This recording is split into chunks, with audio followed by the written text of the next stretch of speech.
Jesus desceu ao inferno e pregou os espíritos em prisão? Como é que funciona isso aqui? Cristo estava realmente morto lá. Ou seja, desceu ao Hades, foi sepultado, desceu ao Hades, foi sepultado, foi morto mesmo, está morto mesmo. Eu entendo que isso aconteceu de verdade. Jesus esteve lá, independente do que ele pregou lá. A paz de Cristo, amados, mais um debate aí quente, polêmico. Olha esse tema. Jesus desceu ao inferno para pregar aos espíritos malignos. Deixe suas opiniões aí nos comentários. Não se esqueça de se inscrever no canal. Um forte abraço e vamos lá para o corte.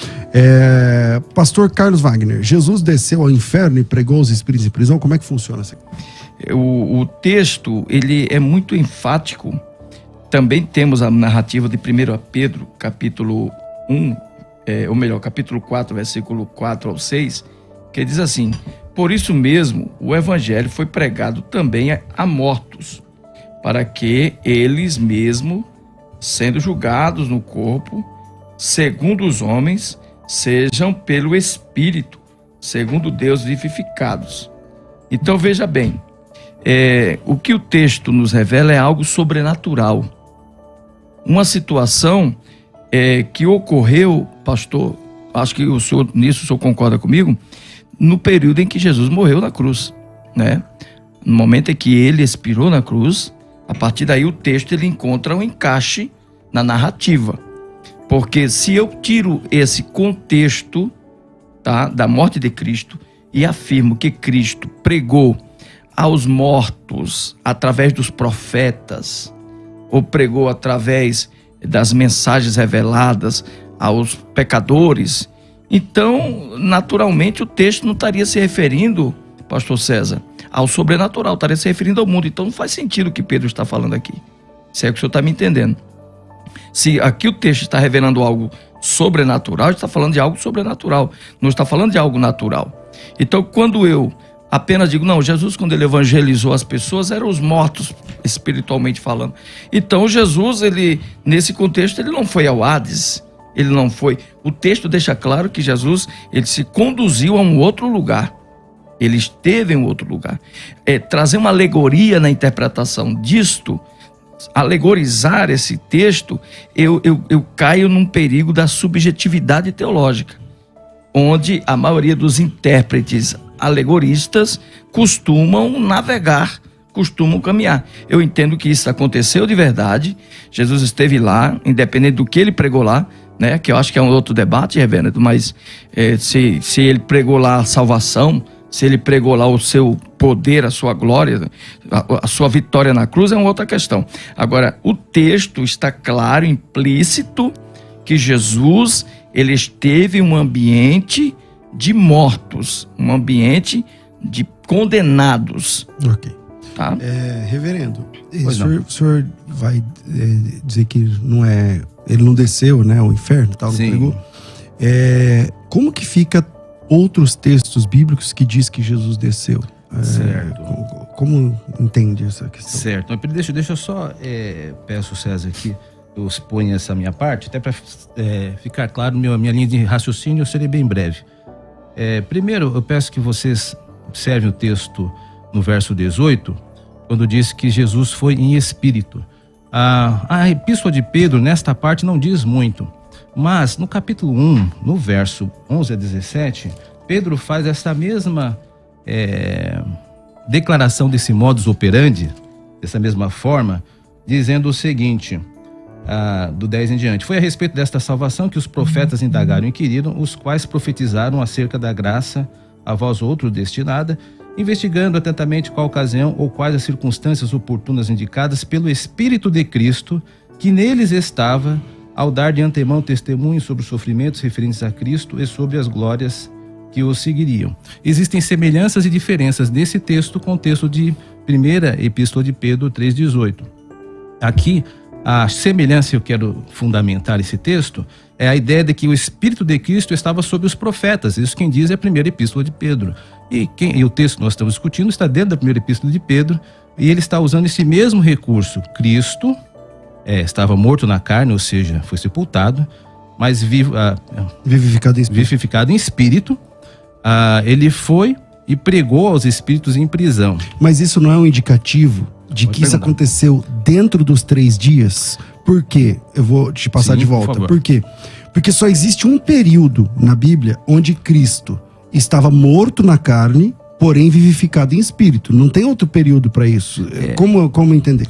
É um texto difícil, e o que dá a entender aqui é que há uma modulação de tempo verbal, não verbal necessariamente, mas o tempo linguístico aqui, porque há um momento de referência presente que Pedro está escrevendo e o momento do acontecimento. Então aqui, ele está aqui morto sim na carne. Cristo estava morto, foi sepultado na carne, mas vivo no espírito. Cristo está vivo no espírito. Aí ele faz uma regressão, uma digressão para o passado.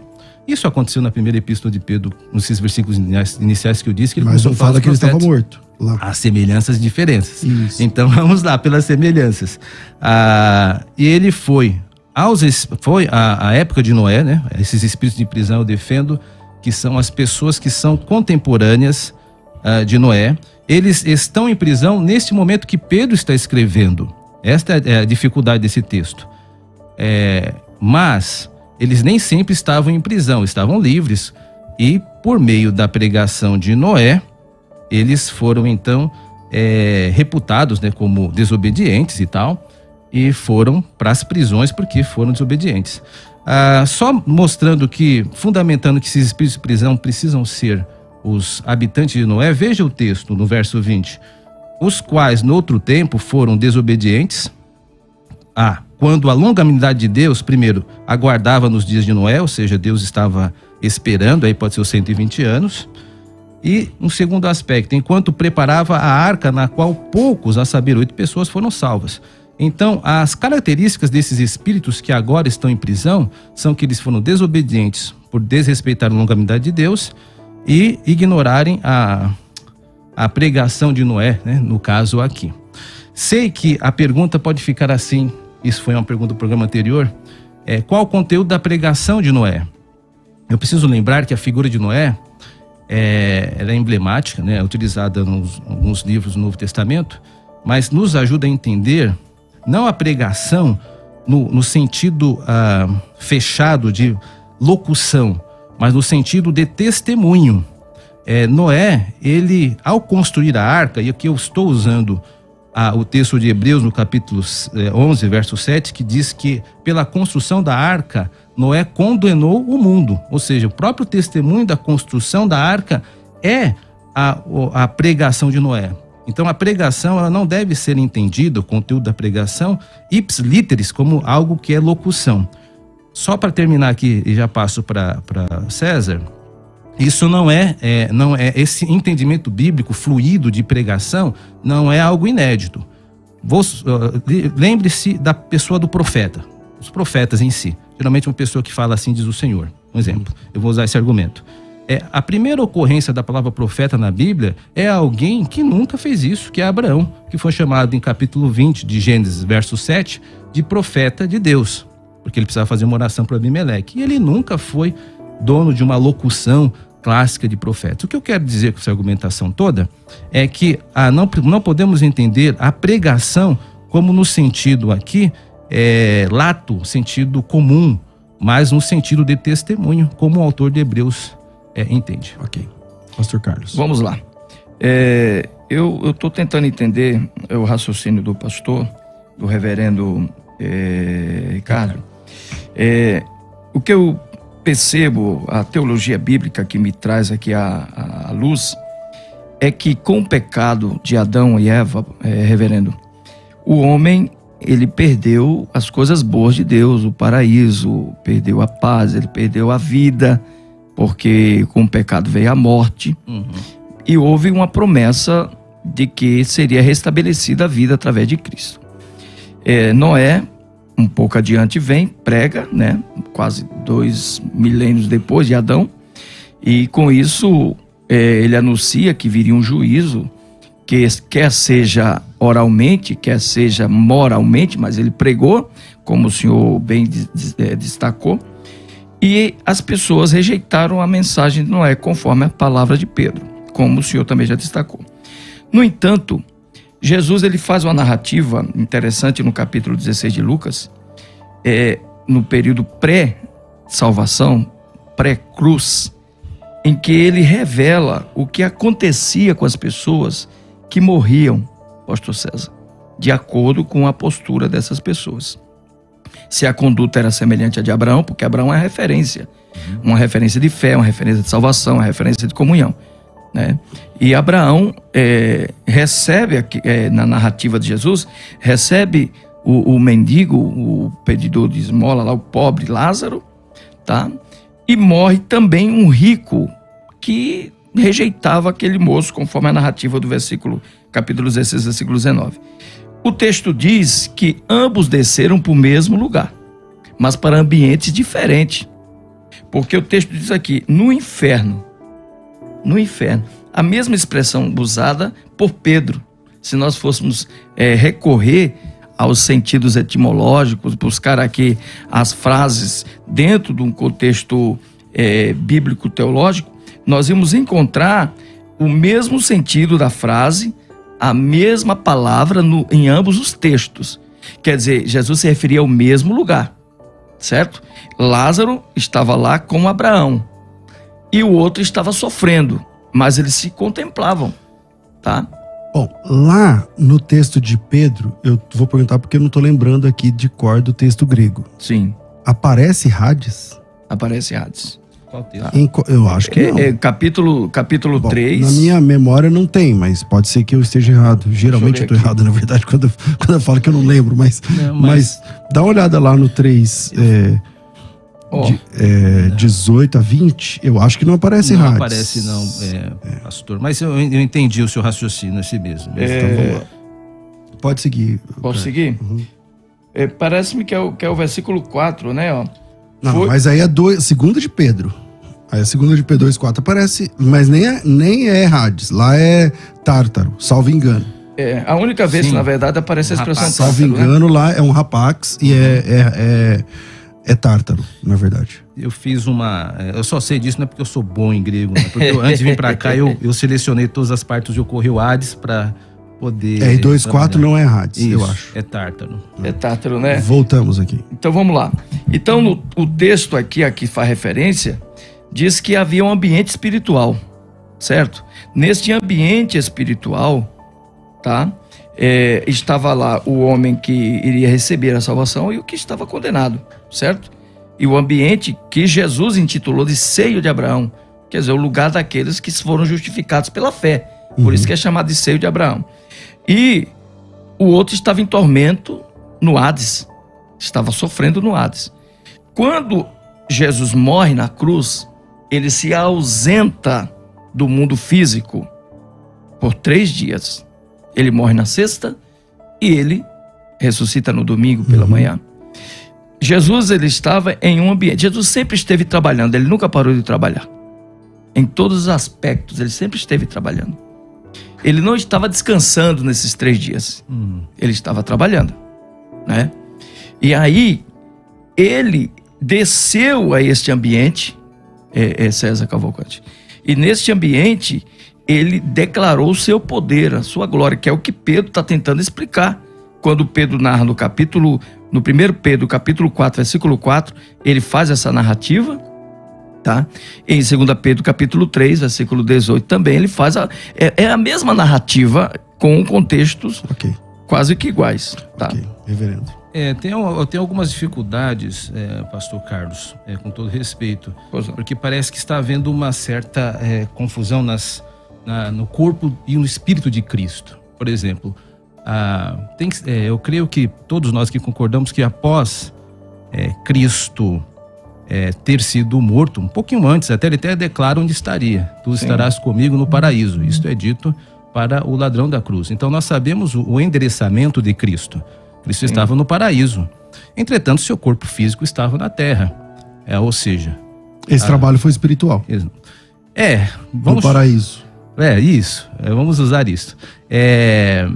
De qualquer forma, ele estava no paraíso. Ponto.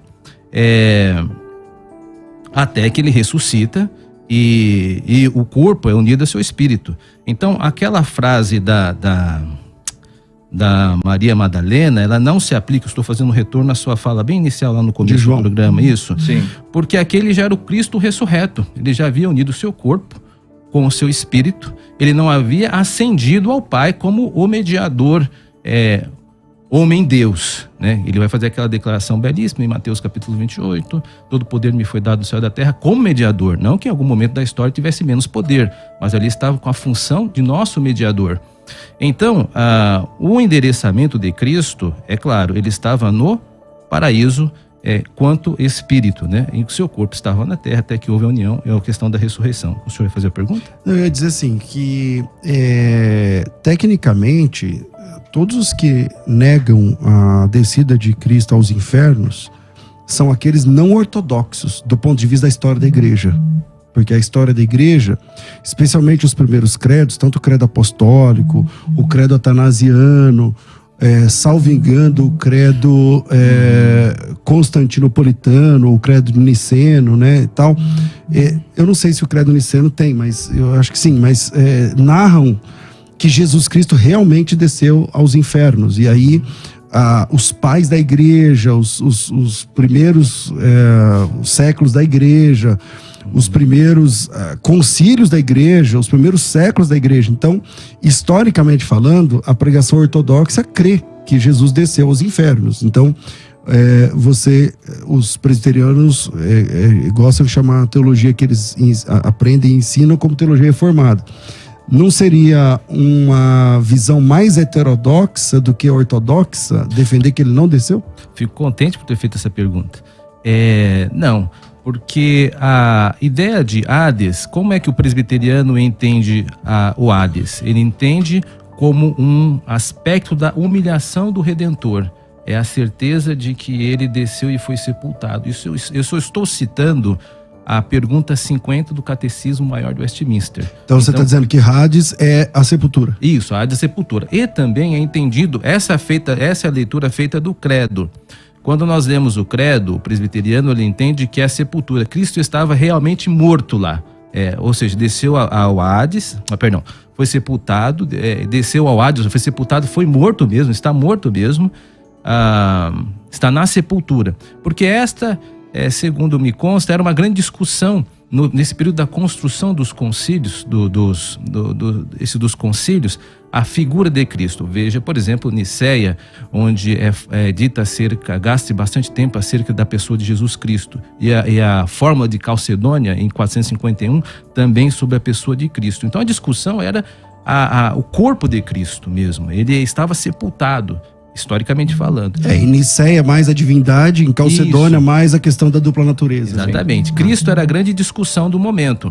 Então interessa ao credo, pelo menos essa é a leitura que nós fazemos. Agora, isso não quer dizer que outras leituras não foram feitas durante a história. Por exemplo, não só foram feitas, como ainda são feitas. Eu estou destoando, por exemplo, de um comentário bíblico que tem, inclusive publicado pela editora Cultura Cristã, do Kistemacher. Ele vai por outro caminho. Esse não é o caminho que eu vou. Ele vai dizer, por exemplo, que é os espíritos que estão em prisão dos demônios lá. Ele vai sugerir isso. Já que o senhor ia abordar uma teologia mais... Eu estou mais fundado no Catecismo Maior. Tá, já que o senhor abordou que era uma teologia mais bíblica, né? Na Bíblia, alguém já foi sepultado em um Hades, ou comprou um Hades, ou tem essa possibilidade de escavar um Hades, ou coisa parecida? Porque a mim me parece que as palavras gregas para sepultura são diferentes, tipo kever, enfim, são palavras, menemeion, por exemplo, se eu tô me lembrando aqui de memória, são mais aplicadas à sepultura, enquanto que Hades... o pessoal tá lá em tormento, mesmo depois de morto, né? Tipo, então, acho que esse é o ponto que eu queria, se eu me permite interpolar um pouco. Mas aqui vai ficar com uma aparência lacunada que eu não respondi. Né? Deixa eu só responder bem pontual. Vamos lá. É porque ele fez a pergunta, senão fica estranho. Atos 2:27 é o uso da palavra Hades, não deixarás a alma na sepultura, não ficará na sepultura, não sofrerá corrupção. Ali está sendo... Pedro está citando um salmo de Davi. Que é Sheol, do texto hebraico lá do Antigo Testamento. Mas nós estamos nós estamos dentro do corpus do Novo Testamento. E aí o regramento muda. Então o regramento é a interpretação que Pedro dá ao salmo de Davi. Então há uma, digamos assim, uma hierarquização hermenêutica aqui. Pedro está dando uma nova configuração, uma nova leitura ao Salmo 16, dizendo que Cristo não sofreu corrupção, né? E Davi sofreu. Então o Salmo não se refere a Davi, se refere a Cristo. Então a palavra Hades é utilizada nesse sentido de sepultura, porque é a corrupção que está sendo tematizada ali. Eu entendo, assim, se nós fôssemos observar dentro desse contexto, no 1 Pedro, capítulo 1, no texto que nós havíamos discutido aqui, ou melhor, 1 Pedro, capítulo de número 4, tá? Ali que foi onde eu fiz a referência do Hades, ou do Hades, como cita o pastor, em que faz referência ao inferno. 1 Pedro, capítulo 4, 6 ao 8, quando ele cita que Jesus foi aos mortos, pregou aos mortos. E o Hades citado... Desculpe, repita, por favor. 1 Pedro, capítulo 4, tá? Do versículo 6, se eu quiser conferir aí. Sim. Tá? É ali que ele faz a referência à citação dos mortos no Hades, tá? Então, quando ele faz essa referência, ele está citando o inferno. Por quê? Há uma flexibilização no texto grego para entender que Hades também se refere à sepultura. Mas, na maioria das vezes, Hades se refere... Então, mas é que eu não vejo Hades se referindo à sepultura em tempo nenhum. Por exemplo, esse que ele citou agora, o texto completo diz assim: não deixarás a minha alma para sempre no Hades. A alma fica na sepultura? Mas o texto está fazendo referência ao corpo. Esse é o argumento. Não, mas principal. O texto tanto de Davi, que aparece Nefesh no Antigo Testamento, quanto o Novo Testamento, que é Psirrê, ele sempre está falando do eu imaterial. Não deixarás a minha alma no Hades. Então, dá para entender que é uma sepultura. A alma da pessoa fica dentro da sepultura, fica dentro do túmulo. Então, não sei, talvez fica complicado, né? Mas eu ainda defendo esta, que então, ainda está lá. Mas depois eu quero voltar nele. Ele vai concluir. Deixa eu concluir. Ele vai concluir? Desculpe, Carlos. Não, Carlos, continue. Pode continuar. Então, veja bem, o que eu quero dizer é o seguinte, que ainda que haja essa flexibilização do texto para entender que o Hades se refere à sepultura, pastor César, é aí que eu quero chegar, a maioria dos textos citados sempre faz referência ao inferno, certo? Então, nós vamos de convir aqui, de concordar que na maioria das vezes em que nós lemos o texto que fala de Hades, nós estamos falando de inferno, tá? E em 1 Pedro, capítulo de número 6, capítulo 4, versículo 6, que era onde eu me referi quando eu falei de inferno, e o César falou: onde é que está o inferno? Onde está Hades aí em Pedro? É aqui nesse texto que eu estou dizendo que Pedro se referia ao inferno, entende? Então, se Pedro se referiu ao inferno nesse 1 Pedro 4, versículo 6, ele também se referia ao inferno em 2 Pedro, capítulo de número 3, 18. Eu volto contigo e depois eu vou para o intervalo. Muito bem, vamos lá.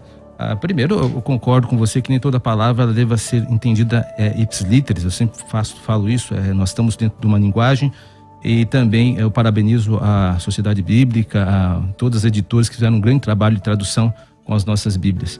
A questão aqui é o seguinte: o capítulo, só para ir logo para os intervalos, mas a questão é o seguinte: eu não interpreto, e não dá para interpretar esse texto, segundo o meu entendimento, que esses mortos são os mortos no Hades, porque veja, o que está acontecendo em 1 4,6, pois para este fim foi o evangelho pregado também aos mortos, para que, mesmo julgados na carne, segundo os homens, vivam no espírito segundo a Deus.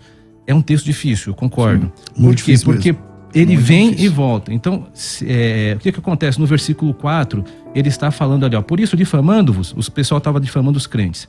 Estranham que não concordais com eles no mesmo excesso de vastidão. O pessoal tudo imoral e os crentes eram santos. Perfeito. Verso 5. Esse é o momento presente. Os quais hão de prestar contas àquele que é competente para julgar vivos e mortos. Isso é o futuro. Então, essa pessoa que está atacando pedras... Está falando, por exemplo, do juízo final, por exemplo. Isso, perfeito. Aí vamos para o versículo 6. Pois para este fim foi o evangelho pregado também a mortos. No caso, a nós como mortos em pessoa. pessoas que estavam mortas em delitos e pecados. Eu estou usando Efésios 2 aqui. Como bom calvinista, os mortos ali, exatamente. Vamos para Efésios. Vamos lá. Aí você define a sua teologia. Pera aí, vocês estão 2 contra 1. Pera aí. Vamos lá. Para que, mesmo julgados na carne, ou seja, no nosso procedimento, segundo os homens, esse pessoal fica nos atacando, viva no espírito segundo Deus. Então, a morte aqui, e não só o presbiteriano, não. O último pastor que defendeu isso era Brasil para Cristo também, nos últimos debates, ele vai pelo mesmo caminho, interpretando o texto como mortos espirituais. Então, os mortos aqui nesse texto, eu vejo que é uma discussão do nosso estado de morte que éramos antes de conhecermos a Cristo. Tá aí, amados, esse foi o corte, espero que tenham gostado. Tema polêmico aí, Jesus desceu ao inferno para pregar ou não? Deixe suas opiniões aí nos comentários, não se esqueça de se inscrever no canal e clicar no botão Seja Membro. Um forte abraço e até a próxima.